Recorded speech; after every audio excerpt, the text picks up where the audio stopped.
guys, it's me Dr. Urusa, BDS, educator, university topper and content creator. Today we will be learning about direct and indirect pulp capping endodontics part 1. At the end I'll be sharing one important previous year question papers from the endo, so watch till the end. Let's get started.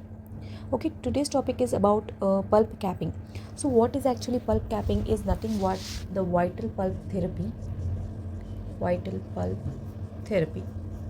What is this vital pulp therapy? This is nothing but the treatment which is initiated on an exposed pulp to repair the maintenance of the pulpal vitality. To maintain the pulpal vitality, we are going to do the treatments which is nothing but called as the pulp capping. So it has the two different distinct approaches. How it is achieved is depending upon the clinical situation then and there itself. So we have two distinct approaches, that is indirect pulp capping. One is indirect and the other is direct pulp capping. So while doing these procedures, let's start with the indirect pulp capping first. What is actually indirect pulp capping? It is nothing but the procedure when in the deepest layer of the affected dentin,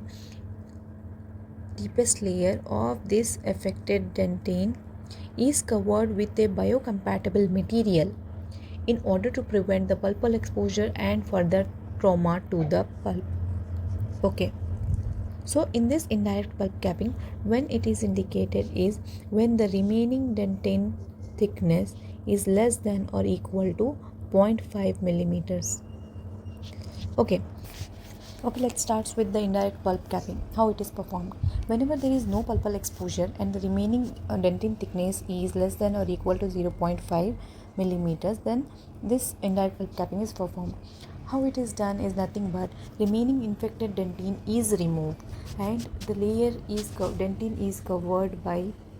remaining dentin is covered by calcium hydroxide. It's nothing but the biocompatible material which will help in the repair of the dentin and maintain the vitality of the pulp. Okay, this calcium hydroxide is again layered with the temporary restorative material like zinc oxide eugenol. Okay, so here the first step of the indirect pulp capping is completed. Okay, first sitting. Okay, next visit of the patient is scheduled after 3 to 8 weeks. Okay, in these 3 to 8 weeks, the repair and everything will take place and the pulp vitality is maintained. And if the patient is asymptomatic, after this visit, after 3 to 8 weeks, if the patient is asymptomatic, you are going to remove the careful excavation of the temporary restorative material and check for the hardness of the dentin, and after that you have to place the hard set calcium hydroxide followed by the resin modified glass ionomers cement, and then you can go either for the composite or amalgam. Okay, here it completes your indirect pulp capping. Okay, within 2 visits. Okay, within 2 visits, and this is nothing but the calcium hydroxide technique. Okay, indirect pulp capping is performed only with the calcium hydroxide. Okay, now next moving towards the direct pulp capping. Moving towards the direct pulp capping. So what is direct pulp capping? When it is performed? Direct pulp capping is performed whenever there is a hemorrhage or the bleeding from the exposed pulp. So how the pulp is exposed? Either mechanically or due to trauma. Mechanically is nothing but while performing the while removal of the deep caries, okay, using burr, and while due to trauma, and if the hemorrhage is controlled within 10 minutes of the trauma, then you can perform direct pulp capping. Otherwise you have to go for pulpotomy or the pulpectomy. Okay, so during the mechanical exposure, you can perform direct pulp capping then and there itself, and if it is due to the trauma and the bleeding or the hemorrhage is controlled within just 10 minutes, if the patient arrives at you within 10 minutes, then you have to go for the direct pulp capping. Otherwise go for pulpotomy or pulpectomy. So what is done in the direct pulp capping is nothing but it can be performed in two ways, either using the calcium hydroxide or the MTA. MTA is nothing but calcium hydroxide technique, and the MTA technique. MTA is nothing but the mineral trioxide aggregate.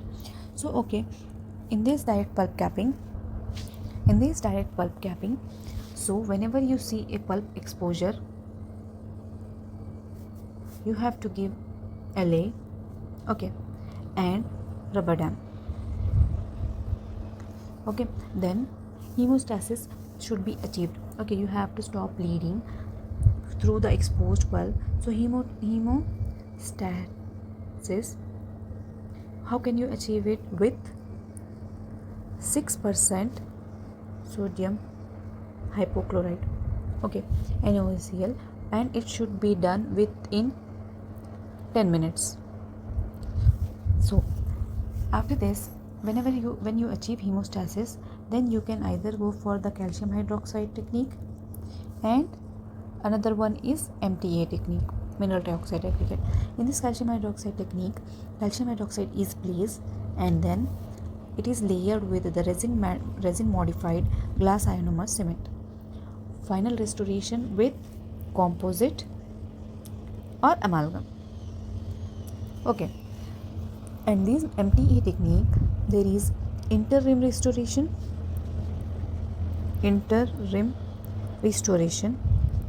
with moist cotton.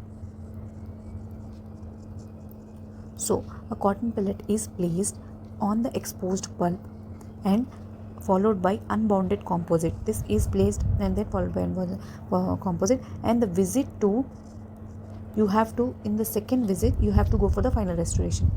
Okay, so cotton pellet, moist cotton pellet should be placed on the exposed pulp. Okay, and in the other technique, you have to place resin modified glass ionomer cement base followed by immediately with a final restoration of composite or amalgam. Okay, so here we don't require the second visit, and in the MTA technique with the moist cotton pellet, you have to go for in the second visit you will be placing the final restorative material. But whenever you are using the resin modified glass ionomer cement as a base, and then you have to go for the final restorative material, either composite or the amalgam. So here completes direct and indirect pulp capping. I hope you understood it very well, and as promised, this is the previous year question paper of Conservative and Endodontics. I hope you liked today's video. Let's meet in the next topic. Bye bye.